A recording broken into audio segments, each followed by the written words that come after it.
3.5 ମାସର ସଂଘର୍ଷର ଘଟିଲା ଅନ୍ତ ଆଉ ଯୁଦ୍ଧ ନିଆଁରୁ ମୁକୁଳିଲା ମଧ୍ୟପ୍ରାଚ୍ୟ। ଆମେରିକା ଏବଂ ଇରାନ ମଧ୍ୟରେ ଫାଇନାଲ ହେଲା ଐତିହାସିକ ଶାନ୍ତି ଚୁକ୍ତି। ବୁଝାମଣା ପତ୍ର ଆସନ୍ତା 19 ତାରିଖରେ ସ୍ୱାକ୍ଷରିତ ହେବ।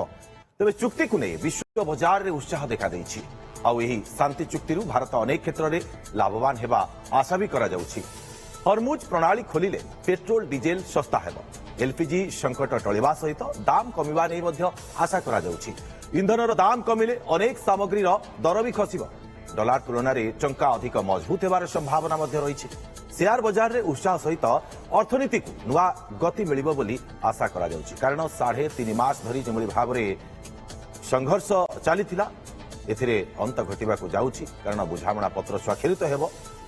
ଯୁଦ୍ଧ ନିଆଁରୁ ମୁକୁଳିଛି ମଧ୍ୟପ୍ରାଚ୍ୟ। ଅଧିକ ଆଲୋଚନା କରିବା ଏ ସମ୍ପର୍କରେ ବୈଦେଶିକ ବ୍ୟାପାର ବିଶେଷଜ୍ଞ ଡକ୍ଟର ମାନସ ବେହେରା ଆମ ସହିତ ଯୋଡ଼ି ହୋଇଛନ୍ତି ଏବଂ ଅର୍ଥନୀତି ବିଶେଷଜ୍ଞ ରାଜନାରାୟଣ ତ୍ରିପାଠୀ ମଧ୍ୟ ଆମ ସହିତ ଯୋଡ଼ି ହୋଇଛନ୍ତି। ଆପଣ ଉଭୟଙ୍କୁ ସ୍ୱାଗତ କରୁଛି। ଡକ୍ଟର ବେହେରା, ପ୍ରଥମେ ଆପଣଙ୍କଠାରୁ ଜାଣିବାକୁ ଚେଷ୍ଟା କରିବି ଯେ ପ୍ରକୃତରେ ଯେତେବେଳେ ଶାନ୍ତି ଚୁକ୍ତି କଥା ସ୍ୱାକ୍ଷରିତ ହେବ କୁହାଯାଉଛି, ଆ ପୂର୍ବରୁ ଉତ୍ସାହ ଦେଖିବାକୁ ମିଳୁଛି। ଇଏ ଅର୍ଥନୀତି ପାଇଁ କେତେ ବଡ଼ ସୁଯୋଗ ସୃଷ୍ଟି କରିବ ଭାରତୀୟ ଅର୍ଥନୀତି ପାଇଁ ବିଶେଷ ଭାବରେ? ये गोटे विराट ऐतिहासिक परिवर्तन जिओ पॉलिटिकल परिवर्तन होती पावर इक्वेशन क्षमतार जो बंटन थिला समग्र विश्व तार परिवर्तन होती। तेणु बर्तमान कथा हूँ विश्व अर्थनीति भारतीय अर्थनीति दीटाक सीरियसली प्रभावित होते बर्तमान जो रिलैक्स लाघव मिलला इलेक्ट्रोनिकली उभय पक्ष ई साइनिंग कर शुक्रवार दिन फॉर्माली राजीनामा 14 दफा जोटा 1.5 पेज स्वाक्षरित हम। भारत परिप्रेक्षी विचार करवा विश्व परिप्रेक्षी विचार करवा तो विश्व रे जो क्रूड ऑयल रो जो डिमांड प्रति दिन 104 मिलियन बैरेल ये बहु परिमाण में कमी जाइथिला एवं भारत रो जो डिमांड भारत रिजर्व ऑयल रु खर्च होईची हमर मध्यप्राच्य जो तेल आसुची कतार कोंतु बाहरीन कोंतु सऊदी अरब कोंतु ईरान रो आमे आणुतले एवं कटकणा अमेरिका लगेला पर बहुत कम आणुचंती गैस रिजर्व ईरान ये सब कमी गला फल रे भारत में तेल रेट बढ़ीगला गैस रेट बढ़ीगला तार जो कास्केडिंग इफेक्ट इटा सीरियसली सब जिन दरदाम बढ़ला लोक मैंने हंसन थे विशेषकर जो गरीब लोक मध्यवित्त निम्न मध्यवित्त सीरियसली प्रभावित है। भारत जीडीपी ये डेफिनेटली कमी था ये निम्नगामी होता। द्वितीय गुरुत्वपूर्ण कथा है भारत एक कृषि प्रधान राष्ट्र एशिया जो राष्ट्र गुड़िक अच्छा सारर आवश्यकता सेठू आसे यूरिया एवं यूरिया संपर्कित रिलेटेड जो जिनस गुड़िक सेठू आसे हरमुज प्रणाली देकी पेट्रोलियम प्रोडक्ट से गुड़िका जेहेतु तेणु यूरिया जदि आम बंद हो न था युद्ध चली था आम रज पर जो चाष आरंभ होता तार यूरिया संकट देखा था कारण आम पाखे जी यूरिया गच्छित अच्छी सी यूरिया रेट बढ़ी था एवं चाष प्रभावित होता चाष प्रभावित होते आमर इकोनोमी जो मेजर कंट्रीब्यूटर हूँ कृषि क्षेत्र सी सीरियसली प्रभावित होता एवं आम से प्रभावित होती आम 3 जन नाविक मृत्युवरण कर अमेरिकार आक्रमण में सहित आउ केतक भारतीय ये जो ईरान आक्रमण में कतार कहतु जोर्डान ने कहतु बाहरीन ने कहतु से मृत्युवरण कर तेणु भारत सबुठ बड़ चैलेंज था तैल संकट सी बर्तमान स्वाभाविक है स्वाभाविक टाइम लगे एत शीघ्र हेनी कारण डी माइनिंग करा पड़ो तेणु स्वाभाविक जहाँ तो खोलिला बर्तमान स्वाभाविक है भारत वर्ष अनेक परिमाण लाभ। डॉक्टर बेहरा मु फेरी भी आपन पाखकू शीत राजनारायण त्रिपाठी आपन एक कथा जानिबा को चेष्टा करी जे प्रकृत में जितेबाला अंतर्जातीय बजार रे क्रूड ऑयल रो दर कमिबो सेतेबाला इंडियन रुपी केते आगकू मजबूत हेबो बोली आपनकर मत डॉलर तुलना रे? निश्चित रूपे मजबूत हम देखो गोटे सब बड़ बिल सब बड़ आमको दबाक पड़ूला तेल जो प्रकार खर्च करा पड़ूला तेल रेट एपटे बढ़ुला द्वितीय जो इनपुट बिल बढ़ुला जहाँफल आप देखिए मुद्रार अवमूल्यन होता ये दुईटा जाक गोटे संकट था भारतीय अर्थनीति एवं से सबुठ बड़ ये जो देखादेला जे आमर जो मुद्रार अवमूल्यन हवा द्वारा आमर एक्चुअल इकोनोमी अफेक्ट है से जो कौचे अर्थनैतिक ग्रोथ जीडीपी ग्रोथ कहतु मुद्रास्फीति कहतु सब गुड़ा मुकेला ताकू गोटे बड़ आघात देला जो माने फॉरेन इंस्टीट्यूशनल इन्वेस्टर से मार्केट रू पैसा उठे जी रेट रे मार्केट रू पैसा उठेले एपटे इम्पोर्ट बिल जी बढ़ला अवमूल्यन देखादेला कि बर्तमान जिते चुक्ति हो आशा संभावना देखा जाते अवमूल्यनटा कमिब एवं जेहेतु तेल रेटा खसब तेल रेट खसब तेणु तेल रेट खसवा द्वारा आम इम्पोर्ट बिल से परिमाण कमिब ଇମ୍ପୋର୍ଟ ବିଲ୍ ତେବେ କମିଲେ ମୁଦ୍ରାସ୍ଫୀତି ନିୟନ୍ତ୍ରଣରେ ରହିବ କି ଯଦି ତେଲ ରେଟ୍ ଟିକେ ଖସୁଛି? ନିଶ୍ଚିତ ରୂପେ ମୁଦ୍ରାସ୍ଫୀତି ଯୋଉ ହିସାବରେ ବଢିବାର ସମ୍ଭାବନା ଦେଖାଯାଉଥିଲା ଆଜ୍ଞା। ସେଇଟା ବର୍ତ୍ତମାନ ଖସି ଆସିବ। ହଁ। ସବୁଠାରୁ ବଡ ଭାରତୀୟ ଅର୍ଥନୀତି ପାଇଁ ମୁଦ୍ରାସ୍ଫୀତି ଯୋଉ ହିସାବରେ ବଢିବାର ଥିଲା ସେଟା ଖସିବ। ଖସିବା ଦ୍ୱାରା ଯୋଉ ଆମର ଆରବିଆଇ ଗଭର୍ଣ୍ଣର ଆକଳନ କରୁଥିଲେ ଆଗାମୀ ଦିନରେ ରେପୋ ରେଟ୍ ଟା ମାନେ ବୃଦ୍ଧି ହେଇଥାନ୍ତା। ରେପୋ ରେଟ୍ ବୃଦ୍ଧି ହେଇଥିଲେ ସମସ୍ତଙ୍କୁ ଆଫେକ୍ଟ କରିଥାନ୍ତା। ଗୋଟେ ସାଧାରଣ ଲୋକର ବଜେଟ୍ ଠୁ ଆରମ୍ଭ କରି ଗୋଟେ କର୍ପୋରେଟ ବଜେଟ୍ ସବୁଗୁଡାକ ଆଫେକ୍ଟ କରିଥାନ୍ତା। ସୁଧ ଯୋଉମାନେ ଲୋନ୍ ନେଇଛନ୍ତି ତେଣୁ ସେ କ୍ଷେତ୍ରରେ ନିଶ୍ଚିନ୍ତ କିଛି ଗୋଟେ ଉପଲବ୍ଧି ଏଇଟା ଗୋଟେ ମୁଁ ଭାବୁଛି ଅର୍ଥନୀତି ପାଇଁ ଗୋଟେ ଭଲ ଇଏ ଆସିବ ଯେ ଶ୍ରୀଯୁକ୍ତ ତ୍ରିପାଠୀ, ମୁଦ୍ରାସ୍ଫୀତି ଯଦି ନିୟନ୍ତ୍ରଣରେ ରହିବ, ରିଜର୍ଭ ବ୍ୟାଙ୍କର ଯୋଉ ରହିଛି ସୁଧହାର ନୀତି ଏହା କେମିତି ପ୍ରଭାବିତ ହବ? ଦେଖନ୍ତୁ ଯୋଉ ବର୍ତ୍ତମାନ ଯଦି ମୁଦ୍ରାସ୍ଫୀତି ବଢିଥାନ୍ତା ସେଇ ହିସାବରେ ଆରବିଆଇ ଗଭର୍ଣ୍ଣର ମଧ୍ୟ ପ୍ରେସରାଇଜ ରହିଥାନ୍ତେ ରେପୋ ରେଟ୍ କୁ ବୃଦ୍ଧି କରିବା ପାଇଁ, କାରଣ ସେ କଣ୍ଟ୍ରୋଲ କରିଥାନ୍ତେ ଡିମାଣ୍ଡ ସପ୍ଲାଇ ଅଫ୍ ମନିରେ ଆଜ୍ଞା। ଯୋଉ ଆକ୍ଚୁଆଲି ଅଛି ସେଥିରେ କଣ୍ଟ୍ରୋଲ କରିଥାନ୍ତେ। କିନ୍ତୁ ବର୍ତ୍ତମାନ ଯେହେତୁ ମୁଦ୍ରାସ୍ଫୀତି ଆଗାମୀ ଦିନରେ କମିବାର ଚାନ୍ସ ଅଛି, ହଠାତ୍ ଇଣ୍ଟରେଷ୍ଟ ରେଟ୍ ଟା ବଢେଇ ଦେଲେ ଯେ ସାଧାରଣ ଗୃହିଣୀଠୁ ଆରମ୍ଭ କରି ଯୋଉ ଘର ଚଳୁଛନ୍ତି ତାଙ୍କର ଯୋଉ ଇଏମଆଇ ବୋଝ ବଢିଯିବ। ଯୋଉମାନେ ଘର ଲୋନ୍ ଟିଏ ନେଇଛନ୍ତି ବା କାର ଲୋନ୍ ଟିଏ ନେଇଛନ୍ତି ତାଙ୍କ ମାନଙ୍କ ପାଇଁ ଇଏମଆଇ ବୋଝ ବଢିବ। ସେପଟେ ଯୋଉ କମ୍ପାନୀ ମାନେ ଲୋନ୍ ନେଇକିନା ଅର୍ଥନୀତି ମାନେ ତାଙ୍କର କମ୍ପାନୀ ଚଲାଉଛନ୍ତି ବଡ ବଡ କର୍ପୋରେଟ ଗୁଡାକ ସିଏ ମଧ୍ୟ ଆଫେକ୍ଟେଡ ହେବେ। ତାଙ୍କର ପ୍ରଫିଟ ମଧ୍ୟ ଆଫେକ୍ଟେଡ ହବ, ଏମ୍ପ୍ଲୟମେଣ୍ଟ ମଧ୍ୟ ଆଫେକ୍ଟେଡ ହେଇଥାନ୍ତା। ତେଣୁ ଇଏ କୋଉଠି ନା କୋଉଠି ଯେତେବେଳେ ରେପୋ ରେଟ୍ ଉପରେ ଆଫେକ୍ଟ ହେଇଥାନ୍ତା ଏସବୁ ଜିନିଷ ଆଫେକ୍ଟ ହେଇଥାନ୍ତା। ତେଣୁ କୋଉଠି ନା କୋଉଠି ମୁଦ୍ରାସ୍ଫୀତି କଣ୍ଟ୍ରୋଲ ରହିବା ଦ୍ୱାରା ଆରବିଆଇ ହୁଏତ ରେପୋ ରେଟ୍ ନ ବଢେଇ ପାରନ୍ତି, ତାକୁ ବଢେଇବାଟା ସ୍ଥଗିତ ରଖିପାରନ୍ତି। ଦ୍ୱିତୀୟ ଜିନିଷ ହଉଛି ମୁଦ୍ରାସ୍ଫୀତି କଣ୍ଟ୍ରୋଲ ହବା ଦ୍ୱାରା ତେଲ ରେଟ୍ ମଧ୍ୟ ୟା ପରେ ହ୍ରାସ ପାଇବାର ସମ୍ଭାବନା ଦେଖା। ଦେଖନ୍ତୁ ଆଜି ଡେଟ୍ରେ $82-83 କୁ ପର ବ୍ୟାରେଲ ଖସି ଆସିଛି ରେଟ୍। ଏଇଟା ଗୋଟେ ବହୁତ ବଡ ଗଲା 3 ମାସ ଭିତରେ ସବୁଠାରୁ କମ ରେଟ୍ ରେ ବର୍ତ୍ତମାନ ଅଛି। ଏବଂ ଆଗାମୀ ଦିନରେ ଯାହା ଦେଖାଯାଉଛି ଏଇ ଯୋଉ ରେଟ୍ ଟି ମାନେ ତୈଳ କମ୍ପାନୀ ଗୁଡିକ ଯୋଉ କ୍ଷତି ସହୁଥିଲେ ଶ୍ରୀଯୁକ୍ତ ତ୍ରିପାଠୀ ଆଉ ସେମାନେ ସହିବେ ନାହିଁ ସେ କ୍ଷତି? ନିଶ୍ଚିତ ରୂପେ ଯୋଉ କ୍ଷତି ତାଙ୍କର ଯୋଉ ପରିମାଣ ଥିଲା ବର୍ତ୍ତମାନ ଯୋଉ ତେଲ ରେଟ୍ ବଢିଛି ଏବେ ବର୍ତ୍ତମାନ ହୁଏତ କ୍ଷତି ନଥାଇପାରେ, କିନ୍ତୁ ସେଇଟା ଯେତେବେଳେ ଏଗ୍ରିମେଣ୍ଟଟା ସାଇନ୍ ହେଇଯିବ ଏଗ୍ରିମେଣ୍ଟଟା ସାଇନ୍ ହେଇଗଲା ପରେ ସେଇ ଜିନିଷଟା ଆହୁରି ଭଲ ଭାବରେ ଦେଖାଯିବ। ତେଲ ରେଟ୍ ମୁଁ ଭାବୁଛି $70 ତଳକୁ ପୂର୍ବ ଭଳି ଖସି ଆସିବ, ଯୋଉଟା କିଛି ସମୟ ପରେ ମଧ୍ୟ ତେଲ ରେଟ୍ ଯୋଉ ଅଛି ତେଲ ରେଟ୍ କମିବାର ମଧ୍ୟ ସମ୍ଭାବନା ଦେଖା। ନିଶ୍ଚିତ ଭାବେ ଶ୍ରୀଯୁକ୍ତ ତ୍ରିପାଠୀ ମୁଁ ଫେରୁଛି ଆପଣଙ୍କ ପାଖକୁ। ଡକ୍ଟର ମାନସ ବେହେରା, ଯେତେବେଳେ ଅଶୋଧିତ ତୈଳର ଦର କମିଯିବ, ଇଏ ଚୁକ୍ତି ସ୍ୱାକ୍ଷରିତ ହେଇଯିବ ଏବଂ ତା ପରବର୍ତ୍ତୀ ସମୟରେ ଭାରତ ପୁଣି ଥରେ ଆମଦାନୀ କରିବ ଇରାନ ପାଖରୁ ଅଶୋଧିତ ତୈଳ ଏବଂ ଇଏ ଦର କେତେ କମିଯିବ? ଯୋଉ ଆମଦାନୀ ଖର୍ଚ୍ଚ ରହୁଛି ଭାରତର ସେ ଖର୍ଚ୍ଚ କେତେ କମିଯିବ ବୋଲି ଆପଣଙ୍କର ଆକଳନ? ଆମଦାନୀ ଖର୍ଚ୍ଚ ଆମେ ଡଲାରରେ ଦଉଥିଲେ, ଆମେ ସେଠୁ ଯେହେତୁ ରେଟ୍ ବଢିଗଲା $100 ଉପରକୁ ଚାଲିଗଲା, ଆମର ଯୋଉ ରିଜର୍ଭ ଥିଲା ଫରେନ୍ ଏକ୍ସଚେଞ୍ଜ ତା ଉପରେ ପ୍ରେସର ଥିଲା, ସେଥିପାଇଁ ଡଲାର ତୁଳନାରେ ଯୋଉ ବିନିମୟ ମୂଲ୍ୟ ଟଙ୍କାର ସେ ହ୍ରାସ ପାଉଥିଲା। ଇଏ ହେଲା ପ୍ରଥମ କଥା। ଦ୍ୱିତୀୟ କଥା ହେଲା ଯୋଉ ଇନ୍ସୁରାନ୍ସ, ଯୋଉ ଜାହାଜ ଗୁଡିକର ଇନ୍ସୁରାନ୍ସ ଖର୍ଚ୍ଚ ବଢିଗଲା, କାରଣ ସେମାନେ ଆଟାକ୍ ହେଲା, ଆକ୍ରମଣର ସମ୍ଭାବନା ଥିଲା ଆମେରିକା ତରଫରୁ ଏବଂ ଇରାନ ତରଫରୁ, ତ କମ୍ପାନୀ ମାନେ ଇନ୍ସୁରାନ୍ସ ଖର୍ଚ୍ଚ ବଢିଗଲା।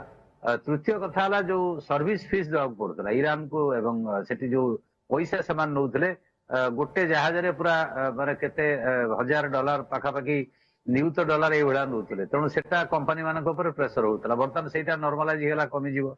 ରେଟ୍ କମିଗଲେ ଆମେ ଯୋଉ ଫରେନ୍ ଏକ୍ସଚେଞ୍ଜ ଦଉଥିଲେ ଆଉ ସେଇ ପରିମାଣରେ ଅଧିକା ଦବା ନାହିଁ, ତ ଇଏ ଆମକୁ ଲାଭବାନ ହବ। କିନ୍ତୁ ଭାରତ ସରକାର ତାକୁ ତୁରନ୍ତ ଯେତେବେଳେ ବର୍ତ୍ତମାନ 84 ଗତକାଲି ଥିଲା, ଆଜି 82 ହେଇଛି, ଯେତେବେଳେ 70, 64, 68 ଏ ବସ୍ତାକୁ ଆସିବ, ଯୋଉ 8 ଟଙ୍କା ବଢିଛି ବା 10 ଟଙ୍କା ବଢିଛି ତାକୁ ଯଦି କମେଇ ଦିଅନ୍ତି ତାହେଲେ ସାଧାରଣ ଲୋକ ଏବଂ ଛୋଟ ଛୋଟ ବ୍ୟବସାୟୀ ମାନେ ଏବଂ ବଡ ବଡ କର୍ପୋରେଟ ଇଏ ୱେଜ ଉପରେ ପ୍ରଭାବ ପଡିଥିଲା, ମଜୁରୀ ବୃଦ୍ଧି ହଉନଥିଲା ପ୍ରପୋର୍ସନାଟଲି, କାରଣ ଏଇ ଯୋଉ ୱାର ପ୍ରେସର ଥିଲା। ତ ସେଇଟା ଯଦି ନର୍ମାଲାଇଜ ହେଇଯିବ, ସାଧାରଣ ଲୋକ ଯେତେବେଳେ ମଜୁରୀ ବଢିବ ସେ ଜିନିଷ କିଣିପାରିବେ ଏବଂ ଭାରତୀୟ ଅର୍ଥନୀତି ପୁଣି ଚଳଚଞ୍ଚଳ ହବ, ଟାଇମ ଲାଗିବ, ଚଳଚଞ୍ଚଳ ହବ। ଦ୍ୱିତୀୟ ଗୁରୁତ୍ୱପୂର୍ଣ୍ଣ କଥା ହେଲା ଏଇ ଯୋଉ ଭାରତୀୟ ଅର୍ଥନୀତି ଦୃଷ୍ଟିକୋଣରୁ ଯେ ଆମର ରଷିଆରୁ ଆମେ ତେଲ ଆଣୁଥିଲେ, ରଷିଆରେ ଆମେ ଡଲାରରେ ଆଣୁନଥିଲେ, ଏଠି ଯୋଉ ତେଲ ଡଲାରରେ ଆଣୁଥିଲେ, ବର୍ତ୍ତମାନ ଯୋଉ କଥା ଆପଣ ଗୁରୁତ୍ୱପୂର୍ଣ୍ଣ କଥା କହିଲେ, ଇରାନରୁ ତେଲ ଆଣିବା କଥା, ଯୋଉଟା 14 ପଏଣ୍ଟର ଅଛି, କଟକଣା ଉଠିବ। ଇରାନରୁ ଯଦି ଆମେ ତେଲ ଆଣୁଛନ୍ତି ଅଲଗା ଦେଶ ତୁଳନାରେ ମଧ୍ୟପ୍ରାଚ୍ୟରେ ଆମେ କମ ରେଟରେ ପାଇବା, ତ କମ ରେଟରେ ପାଇଲେ ଭାରତୀୟ ଅର୍ଥନୀତି ବା ଭାରତୀୟ ତୈଳ କମ୍ପାନୀ ମାନେ ଅନେକ ଲାଭବାନ ହେବେ। କାରଣ ଡକ୍ଟର ବେହେରା, ବିଦେଶୀ ମୁଦ୍ରା ଭଣ୍ଡାର ଉପରେ କେମିତି ପ୍ରଭାବ ପଡିବ ଯଦି ଆମେ ଇରାନରୁ ତେଲ କିଣିବା ତା ପରବର୍ତ୍ତୀ ସମୟରେ? ଦେଖନ୍ତୁ, ଆମେ ଯେତେବେଳେ ବିଦେଶୀ ମୁଦ୍ରା ଅଧିକ ରେଟରେ ଆଣୁଥିଲେ, ଯେତିକି ଆଗରୁ ଆଣୁଥିଲେ ତାପରେ ବେଶୀ ପ୍ରେସର ପଡିଲା। ବର୍ତ୍ତମାନ ନର୍ମାଲାଇଜ ହବ, ଯେତେବେଳେ ଇରାନଠୁ ଆଣିବା କମ ରେଟରେ ଆଣିବା, କମ ରେଟରେ ଆଣିଲେ ଯେତିକି ଡଲାର ଦଉଥିଲେ ତାଠୁ କମ ଡଲାର ଦବା ଏବଂ ଇରାନ ଆଉ ଚାଇନା ଭିତରେ ଯୋଉ ଟ୍ରାଞ୍ଜାକ୍ସନ ହଉଥିଲା ତେଲ ସେଟା ଡଲାରରେ ହଉନଥିଲା। ତ ଡଲାର ଯଦି ନ ହବ କ୍ରିପ୍ଟୋ କରେନ୍ସିରେ ବା ଆଉ କୋଉ କରେନ୍ସିରେ ହବ ଯେମିତି ରଷିଆରୁ ହଉଛି, ତାହେଲେ ସେଟା ଡଲାର ପ୍ରେସର ଆମ ଉପରେ ରହିବନି। ସେଟା ପରବର୍ତ୍ତୀ କଥା ଜଣା ପଡିବ ଯେ ଇରାନ ସହିତ ନେଗୋସିଏସନ ହେଲେ ଆମେରିକା କେତେ କଟକଣା ମୁକ୍ତି କରୁଛି। କିନ୍ତୁ ଏଥିରେ ଭାରତ ଡେଫିନେଟଲି ଲାଭବାନ ହବ ଏସିଆ ଭିତରେ। ତାର କାରଣ ହଉଛି ଅଲରେଡି ଚାଇନା ତ ନଉଛି, ଭାରତ ଆମେରିକାର କଟକଣା ଯୋଗୁଁ ଆଣିପାରୁନଥିଲା। ଯଦି କଟକଣା ଉଠି ଯାଉଛି ତାହେଲେ ଆମେ ମଧ୍ୟପ୍ରାଚ୍ୟର ଯୋଉ ତେଲ ହରମୁଜ ଦେଇକି ଆଣୁଥିଲେ ଏବଂ ଗ୍ୟାସ ପର୍ଟିକୁଲାରଲି, କାରଣ ସେକେଣ୍ଡ ଲାର୍ଜେଷ୍ଟ ଗ୍ୟାସ ରିଜର୍ଭ ହଉଛି ଇରାନ। ତେଣୁ ଇରାନରୁ ଆମେ ଯଦି ଗ୍ୟାସ ଆଣୁଛନ୍ତି ତ ଗ୍ୟାସ ପ୍ରେସର ଏବଂ ଆମର ଯୋଉ ଡଲାର ପ୍ରେସର ବିଦେଶୀ ମୁଦ୍ରା ଯୋଉଟା ଗଚ୍ଛିତ ଅଛି ସେ ଭଣ୍ଡାର ଉପରେ ଏତେ ଜୋର ମାଡ ହବ ନାହିଁ। ତ ତା ଦ୍ୱାରା କଣ ହବ ନା ଆମର ଯୋଉ ଇନଭେଷ୍ଟର ଯୋଉ ଫରେନ କମ୍ପାନୀ ମାନେ ପଳେଇଥିଲେ ପଇସା ନେଇକି ସେ ପୁଣି ରିଟର୍ନ ବ୍ୟାକ୍ କରିବେ। ଏଠି ଇନଭେଷ୍ଟମେଣ୍ଟ ମାନୁଫ୍ୟାକ୍ଚରିଂ ସେକ୍ଟର ଯଦି ବେଶୀ ହୁଏ ତାହେଲେ ଏମ୍ପ୍ଲୟମେଣ୍ଟ ଜେନେରେସନ ହବ, ତା ସହିତ ମୁଦ୍ରାସ୍ଫୀତି ନିୟନ୍ତ୍ରଣ ଭିତରେ ରହିବ। ମୁଦ୍ରାସ୍ଫୀତି ନିୟନ୍ତ୍ରଣ ଭିତରେ ରହିଲେ ଜିଡିପି ଯୋଉ ନିମ୍ନଗାମୀ ହଉଥିଲା ବା ହବାର ସମ୍ଭାବନା ଥିଲା ଏଇ ଯୁଦ୍ଧ ପାଇଁ ସେ ଷ୍ଟାବିଲାଇଜ ହେଇଯିବ, ସ୍ଥିର ରହିଯିବ। ତାର ବେନିଫିଟ ଏତେ ଶୀଘ୍ର ମିଳିବ ନାହିଁ। ଡକ୍ଟର ମାନସ ବେହେରା, ସାଧାରଣ ଲୋକଟିଏ ଏ ଚିନ୍ତା କରେ ଯେ ଯଦି ଶାନ୍ତି ଚୁକ୍ତି ହେଇଯାଉଛି ତା ଦ୍ୱାରା ମୋର କଣ ଫାଇଦା ହବ? ଦେଶର ତ ଫାଇଦା ହବ, କମ ଦରରେ ଆମଦାନୀ କରିବ, କିନ୍ତୁ ସାଧାରଣ ଲୋକ ପାଖରେ ତାର ଫାଇଦା କେତେ ଦିନ ଭିତରେ ହୁଏତ ପହଞ୍ଚି ପାରେ? ପେଟ୍ରୋଲ ଆଉ ଡିଜେଲର ଦର ଯେମିତି ବୃଦ୍ଧି ପାଇଥିଲା ସେ ଦର କମିବାର ସମ୍ଭାବନା କେତେ ଦିନ ଭିତରେ ରହୁଛି? ଏବଂ ଏଲପିଜି କଥା, ଏଲପିଜି ମଧ୍ୟ ବୃଦ୍ଧି ପାଇଛି ଦୁଇ ଥର, ୟା ଭିତରେ ଆମେ ଯଦି ଦେଖିବା ତ ସେ ଦର ମଧ୍ୟ କମିବାର ସମ୍ଭାବନା ରହୁଛି କି? ଆଉ ଯଦି କମେ କେତେ ଦିନ ଭିତରେ କମିବାର ସମ୍ଭାବନା ରହୁଛି ସାଧାରଣ ଲୋକକୁ, ଯାହାକି ଫାଇଦା ଦବ? ଦେଖନ୍ତୁ ଏଇ ଯୋଉ 19 ତାରିଖ ଦିନ, ଜୁନ 19ରେ ଯୋଉ ଶୁକ୍ରବାର ଦିନ ଏଗ୍ରିମେଣ୍ଟ ହବ ଜେନିଭାରେ, ତାପରେ ବର୍ତ୍ତମାନ ତ ହରମୁଜ ପ୍ରଣାଳୀ ଆସ୍ତେ ଆସ୍ତେ ସ୍ୱାଭାବିକ ହେଲାଣି। ଖାଲି 4ଟା ଇରାନ ଜାହାଜ ଯାଇଛି, ଗତି କରିଛି। ତେଣୁ ଟ୍ରମ୍ପ ତ ନିଜେ କହିଛନ୍ତି ଯେ ଆମେ ଉଠେଇଦେଲୁ ବ୍ଲକେଡ୍, ଇରାନ ମଧ୍ୟ ଉଠେଇଦେବ। ଡି ମାଇନିଂ ଗୋଟେ ବଡ ଚ୍ୟାଲେଞ୍ଜ, କାରଣ ସେ ମାଇନିଂ ଯୋଉ ବୋମା ଗୁଡା ଖଞ୍ଜା ହେଇଛି ପାଣି ଭିତରେ ତାକୁ ଡି ମାଇନିଂ ସାଙ୍ଗେ ସାଙ୍ଗେ ହବ ନାହିଁ। ତ ଭାରତର ସାଧାରଣ ନାଗରିକ ଯୋଉଟା ମହଙ୍ଗା ମାଡ ହେଇଥିଲା ଗ୍ୟାସ ଚୁଲା ଉପରେ ବଢିକି, ଗ୍ୟାସ ଉପରେ ଗ୍ୟାସ ଯୋଉ ବର୍ଦ୍ଧିତ ଦରକୁ ଭାରତ ସରକାର ଇମିଡିଏଟଲି କମେଇବା କଥା। ତ ୱିଦିନ୍ 1 ମନ୍ଥ ନର୍ମାଲ ଷ୍ଟାବିଲିଜମ ଫେଜ ୱାଇଜ କମେଇ ଦିଅନ୍ତୁ, ଯାହା ଫଳରେ ଯୋଉ ମଧ୍ୟବିତ୍ତ ନିମ୍ନ ମଧ୍ୟବିତ୍ତ ଉପରେ ଚୁଲି ଉପରେ ଯୋଉ ମାଡଟା ହେଇଥିଲା ସେଇଟା ଆଟଲିଷ୍ଟ ସୁରକ୍ଷିତ ରହିବ। ଭାରତୀୟ ସାଧାରଣ ନାଗରିକରେ ସେ ଟିକେ ନିଶ୍ୱାସ ମିଳିବ। ଏବଂ ପେଟ୍ରୋଲ ଡିଜେଲ ଯୋଉଟା ଅଲଗା ସବୁ ଦର, ଗ୍ରୋସରୀ ହଉ, ପରିବା ହଉ, ଟ୍ରାନ୍ସପୋର୍ଟ ହଉ, ସବୁ ଦର ବଢିଛି। ଆପଣ ଦେଖିଲେ ବସ୍ ରେଟ୍ ବଢିଗଲା, ସବୁ ଜିନିଷ ପତ୍ର ଦରଦାମ ବଢିଗଲା। ତ ଇମିଡିଏଟଲି ତାକୁ ଫେଜ ୱାଇଜ ଯୋଉ 8 ଟଙ୍କା 10 ଟଙ୍କା ବଢେଇଛନ୍ତି ତାକୁ ଅପେକ୍ଷା ନ କରିକି ୱିଦିନ୍ 1 ମନ୍ଥ କମେଇ ଦେବା ଦରକାର।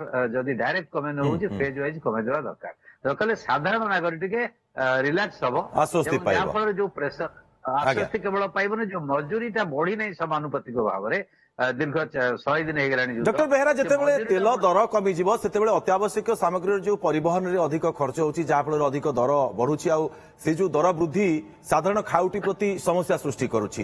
ସେ ଫାଇଦା ବି କେତେ ଦିନ ଲାଗିବ ପାଇବା ପାଇଁ ସାଧାରଣ ଖାଉଟିକୁ? ମାସେ ଧରନ୍ତୁ, ଆଜ୍ଞା 1 ମନ୍ଥ ଗୋଟେ ଷ୍ଟାବିଲାଇଜ ହେବା ପାଇଁ ସରକାର ଯେତେବେଳେ କମେଇ ଦେବେ ଦର, naturally bus rate, truck rate ତାର ସମାନୁପାତିକ ଭାବରେ କମିବ। ତାକୁ ସରକାର ନିଶ୍ଚିତ କରିବା ଦରକାର ଯେମିତି କମ୍ପାନୀ ମାନେ ତାର ଫାଇଦା ନ ନିଅନ୍ତି। ଏବଂ ନର୍ମାଲାଇଜ ହେଲେ ଗ୍ରୋସରୀ ଆଇଟମ ହଉ ବା ନିତ୍ୟ ବ୍ୟବହାର୍ଯ୍ୟ ଜିନିଷ, ଅତ୍ୟାବଶ୍ୟକ ଜିନିଷ ଯୋଉଟା ଅଛି, ତ ତାର ଯୋଉ ଅଭିବୃଦ୍ଧି ହେଇଥିଲା, ବଢିଥିଲା ରେଟ୍, ସିଏ ନର୍ମାଲ ହବ। ତ ଏଇଟା ସାଙ୍ଗେ ସାଙ୍ଗେ ହବନି, ମାସେ 2 ମାସ 3 ମାସ ଲାଗିପାରେ। କିନ୍ତୁ ସାଧାରଣ ଖାଉଟି ନିଶ୍ଚିତ ଭାବରେ ଡକ୍ଟର ବେହେରା ଆପଣ ଯେମିତି କହୁଛନ୍ତି ଟିକେ ସମୟ ଲାଗିପାରେ, କିନ୍ତୁ ଫାଇଦା ନିଶ୍ଚିତ ଭାବରେ ସାଧାରଣ ଖାଉଟିକୁ ମିଳିବ। ମୁଁ ଫେରୁଛି ଆପଣଙ୍କ ପାଖକୁ ଶ୍ରୀଯୁକ୍ତ ତ୍ରିପାଠୀ, ଆପଣଙ୍କ ପାଖରୁ ଜାଣିବାକୁ ଚାହିଁବି ବର୍ତ୍ତମାନ ସେନ୍ସେକ୍ସ ଆଉ ନିଫ୍ଟିକୁ ନେଇକି ଉତ୍ସାହ ଦେଖିବାକୁ ମିଳିଛି, ଇଏ କେତେ ଦିନ ପର୍ଯ୍ୟନ୍ତ ବଜାୟ ରହିପାରେ ଆପଣଙ୍କ ମତରେ? ଦେଖନ୍ତୁ, ଯଦି ଚୁକ୍ତି ହେଇଯାଉଛି ନିଶ୍ଚିତ ରୂପେ ଏ ଉତ୍ସାହ ଦେଖିବାକୁ ମିଳିବ। ମାନେ ମାର୍କେଟ ଗୋଟେ ଟାଇମରେ 85,000 ପାଖାପାଖି ଚାଲି ଯାଇଥିଲା ମଧ୍ୟ, ଆପଣ ସେଟା ଖସିକିନା ବର୍ତ୍ତମାନ ସେ ଦେଖନ୍ତୁ, ବର୍ତ୍ତମାନ ଆସି ଯୋଉ ସେନ୍ସେକ୍ସ କଥା ଆମେ କହୁଛେ ସେଟା ଆସି 73କୁ ଖସି ଆସିଥିଲା, ବର୍ତ୍ତମାନ ଆସି 76 ପାଖାପାଖି ଆସି ପହଞ୍ଚିଛି। ତେଣୁ କୋଉଠି ନା କୋଉଠି ମାର୍କେଟର ଉତ୍ସାହ ବଳବତ୍ତର ରହିବ ଏବଂ ଅର୍ଥନୈତିକ ଗ୍ରୋଥ ଉପରେ ମାର୍କେଟର ସବୁକିଛି ଡିପେଣ୍ଡ କରେ। ଭାରତୀୟ ଅର୍ଥନୀତି ଲଙ୍ଗ ରନ୍ ରେ ବହୁତ ଭଲ ପୋଜିସନରେ ଅଛି, କିନ୍ତୁ ସର୍ଟ ରେଞ୍ଜରେ ଏଇ ଯୋଉ ଜିନିଷଟି ଦେଖାଯାଇଛି ଯେ 3 ମାସ ଧରି ବିଶେଷ କରି ଯୋଉ ଯୁଦ୍ଧର ପରିସ୍ଥିତି ଲାଗି ରହିଲା, ସେଥିରେ ଯୋଉ ମାନେ ମୁଦ୍ରାସ୍ଫୀତି, ଏବେ ବି ଦେଖିବେ ମୁଦ୍ରାସ୍ଫୀତି ଅଛି ଆପଣଙ୍କର ବଢିକିନା 3.78 ରୁ 4.99 ଏବଂ ସେଥିରେ ଖାଦ୍ୟ ସାମଗ୍ରୀର ମୁଦ୍ରାସ୍ଫୀତି 3.11 ରୁ 4.49। ତେଣୁ ଏଇ ଯୋଉ ମୁଦ୍ରାସ୍ଫୀତିଟା ଯୋଉଟା ବଢିଥିଲା ଏବଂ ଆମର ଯୋଉ ଇମ୍ପୋର୍ଟ ବିଲ୍ ବଢିକିନା ବାଣିଜ୍ୟ ନିଅଣ୍ଟ ଦେଖାଯାଇଥିଲା, ତା ବାଦ ଆପଣ ଯଦି ଦେଖିବେ ଯେ ଆମର ଯୋଉ ରୁପି ଡେପ୍ରିସିଏସନ ଦେଖାଯାଇଥିଲା ଏବଂ ଗ୍ରୋଥ ମଧ୍ୟ ଆଫେକ୍ଟ କରିଥିଲା। ଏଇ ସବୁ ଗୁଡାକ କୋଉଠି ନା କୋଉଠି ଗୋଟେ ନେଗେଟିଭ ଷ୍ଟେଟ୍ କୁ ଯାଇଥିଲା। ବର୍ତ୍ତମାନ ଧୀରେ ଧୀରେ ଆଶାସନା ଦେଖାଯାଉଛି ଏଗୁଡା ପଜିଟିଭ କୁ ଯିବ ଏବଂ ଆଉ ଗୋଟେ ବଡ ଜିନିଷ ହଉଛି ଭାରତୀୟ ଅର୍ଥନୀତି ମଧ୍ୟ ଶିଖିଲା ଯେ କେମିତି ଆମେ ଏନର୍ଜି କ୍ରାଇସିସ୍ କୁ ଭବିଷ୍ୟତରେ ହ୍ୟାଣ୍ଡେଲ କରିବା। ତେଣୁ ଅଲ୍ଟରନେଟିଭ ଏକ୍ସପ୍ଲୋର କରିବା ପାଇଁ ଗୋଟେ ବହୁତ ବଡ ଅପରଚ୍ୟୁନିଟି ମୁଁ ଭାବେ ଭାରତୀୟ ଅର୍ଥନୀତିକୁ ବର୍ତ୍ତମାନ ମିଳିଲା, ଯୋଉଟା କି ଆଗାମୀ ଦିନରେ ଯଦି ଏଇଭଳିଆ ଜିନିଷ ଦେଖାଦିଏ ତେବେ ଆମେ କେମିତି ଅର୍ଥନୀତିକୁ ଚଳଚଞ୍ଚଳ ରଖିପାରିବା ଏସବୁ ବିଶ୍ୱର ଏଇଭଳି ଯୋଉ ଜିନିଷ ହବା ସତ୍ତ୍ୱେ ମଧ୍ୟ। ତେଣୁ ଟିକେ ସମୟ ଲାଗିବ। ଆପଣ ଦେଖିବେ ଯାହା ବି କୁହାହଉତୁ ଯେ ଯୋଉ ଗ୍ରୋଥ ଆମେ ଯୋଉ ପ୍ରେଡିକ୍ଟ କରିଥିଲେ ସେ ଗ୍ରୋଥ ନିଶ୍ଚିତ ରୂପେ त्रिपाठी समय लगे आपण कहवा कथा अनुसार किंतु भारतीय शेयर बजार केउ केउ सेक्टर कथा आम आलोचना करें से सेक्टर निश्चित भाव में लाभवान हेबे बोली ये शांति चुक्ति द्वारा देखो प्रथम इमिडिएट जो माने लाभवान हेबे आपण देखिबे जो गुडाक एक्सपोर्ट ओरिएंटेड ऑर्गेनाइजेशन थिला विशेष करी विभिन्न जगह को जिबारे गतिपथ माने गतिशील होनोला होमलोज देकिना से माने वर्तमान उत्साहित हेबे। द्वितीय अमेरिका सहित जो वर्तमान जो चुक्ति साक्षर करिवो हमर जो कहती टेक्सटाइल कहतु बा जो खाद्य ये जो ये कहतु हमर जो सी फूड्स क्षेत्र रे कहतु बा हमर जो टाइप रो देखिए एक्चुअली इलेक्ट्रोनिक सामग्री आउ गोटे जिनस होची जे हमर जो गुडाक एक्चुअल फार्मास्यूटिकल प्रोडक्ट एगुडाक आगामी दिन में भल ये देखा दिबो। बैंकिंग ए सब क्षेत्र रे मध्य आईटी क्षेत्र रे मध्य उत्साह देखा दिबो। यही कारण गोटे समय जो प्रेसरटा थिला विशेष करी अमेरिका सहित भी गोटे प्रेसर चलता एपटे मध्य प्राच्यर जो तेल आमर जो तार विशेष करी जो सप्लाई चेन को लेकिन जो इश्यू चलता त्रिपाठी विशेष भाव में ऑयल मार्केटिंग टायर एवं पेंट एविएशन कंपनी गुड़िक केमती लाभवान हेबे? नहीं ऑयल मार्केटिंग कंपनी माने इमिडिएटली लाभवान हेबे किंतु दिनकु दिन आपण देखिबे ऑयल रो विकल्प मध्य आसुची मार्केट को। तेणु ऑयल मार्केटिंग कंपनी फ्यूचर रे केमिति से स्ट्रेटजी नउछंती कारण दिनकु दिन आमे चेष्टा करिया जे पेट्रोलियम प्रोडक्ट जेहेतु आमे बाहर 85% आमदानी करूचे हम पेट्रोलियम प्रोडक्ट्स रो अल्टरनेटिव को आमे जिबा केमति आपण भाबंतु सोलर कोंतु न्यूक्लियर एनर्जी कोंतु बा एपटे आपण जो कथा आमे देखुचे इथेनॉल बेस्ड आमे एक्चुअल प्रोडक्शन ताकू करिया लागिया। तेणु oil marketing company short term में लाभवान हेबे किंतु लॉन्ग टर्म में तांको स्ट्रेटेजाइज करिया पड़िबो पेट्रोलियम प्रोडक्ट्स रो अल्टरनेटिव को केमति समय जिबे सेमाने मध्ये इन्वेस्टमेंट से दिगो को करिया दरकार किंतु शॉर्ट रेंज रे ऑयल मार्केटिंग कंपनी माने मध्ये लाभवान रहिबे कारण तांकर जो लॉस होतला सेटा कोठना कोठी गोटे किछि परिमाण रे मेकअप वर्तमान हबो। सिद्धो त्रिपाठी अंतर्जातीय बाजार रे जदि स्थिरता आसी जाउछि तेबे जो विदेशी निवेशक माने रहउचंती से माने भारतीय बाजार रे निवेश करबा को पुणी चाहिबे कि? निश्चित जोटी वैल्यूएशन कम थिबो सेठी की चली जानती। तेणु नोट जेतेबेले मार्केट जो स्थिरता टिके आसीबो मुद्रार जो मुद्रार आमे जो कोचे डिवैल्यूएशन होतला सेटा गोटे शेप को बर्तमान आसीजीव आसीगला पुणी से माने फेरिबा उद्यम निश्चित भाव ये समय टिके लागिवो किंतु फायदा निहाती भाव में हबो। डॉक्टर मानस बेहरा मु आपनक पाखरु जानिबा को चाहिबी जेतेबेले अंतर्जातीय बाजार कथा कुआ जाउछि एवं ईरान कथा विशेष भाव में ईरान जेतेबेले प्रतिबंध घटी जीव रप्तानीकारी पई केमती बाजार सुजोग सृष्टि करिवो ईरान? भारतीय दृष्टिकोण बहुत लाभवान हबो कारण भारत ईरान रो जो वाणिज्यिक संपर्क बहुत पुराना किंतु अमेरिका कटकणा फल एटा रेस्ट्रिक्टेड होता तेणु अनेक जिनस भारत ईरान बाजार को पठे पार इलेक्ट्रोनिक आइटम हो फार्मास्यूटिकल आइटम हो बा हेवी इंडस्ट्री हो बा अलग आइटम हो ये सब ईरान रे डिमांड अच्छी ईरान नौला तेणु से बढ़े पार तेणु विकल्प बाजार जोटा अमेरिका पर डिपेंडेंट न होगी आम ईरान आउ एक बाजार जोटा पूर्व भारत सरकार चाहिए विभिन्न राष्ट्र से यूरोपियन यूनियन सहित हो इंग्लैंड सहित हो नॉर्वे सहित विभिन्न राष्ट्रों सहित आम जो एग्रीमेंट करते African country Latin American country Iran आ गोटे नुआ बाजार मिल यदि कटकणा हटिज एवं ईरान आम तेल गैस मेनली पाइबा जोटा कम रे कंपैरिजन टू अदर जोटा मध्य प्राच्य राष्ट्र आम आणुचंती वर्तमान जो तार रेट टू कम डेफिनेटली पाइबा ये भारत डायरेक्टली लाभवान हबो एवं भारत भितर जेतेबेले स्टेबलाइज होउची डॉलर रेट कमिची एटा मुद्रा पई भारतीय मुद्रा पई भलो खबर एवं ता सहित हमर जो ऑटोमोबाइल सेक्टर ये चलचंचल हबो एविएशन जोटा कहले एविएशन तेलर जो रेट बढ़ी एविएशन सेक्टर मध्य चलचंचल हम से एम्प्लॉयमेंट जनरेशन सहित साधारण विमान यात्री जे डोमेस्टिक यात्री इंटरनेशनल यात्री नुहे डोमेस्टिक यात्री लाभवान हे कारण रेटा कम फ्लाइट रेट बहुत बढ़ी जाइथिला निश्चित भाव ये समय टिके लागि पारे डॉक्टर बेहरा किंतु फायदा हम निश्चित भाव में बहुत बहुत धन्यवाद आपको तमाम आलोचना डॉक्टर मानस बेहरा और आम सहित राजनारायण त्रिपाठी जोड़ी आप उभय को बहुत बहुत धन्यवाद तमाम आलोचना।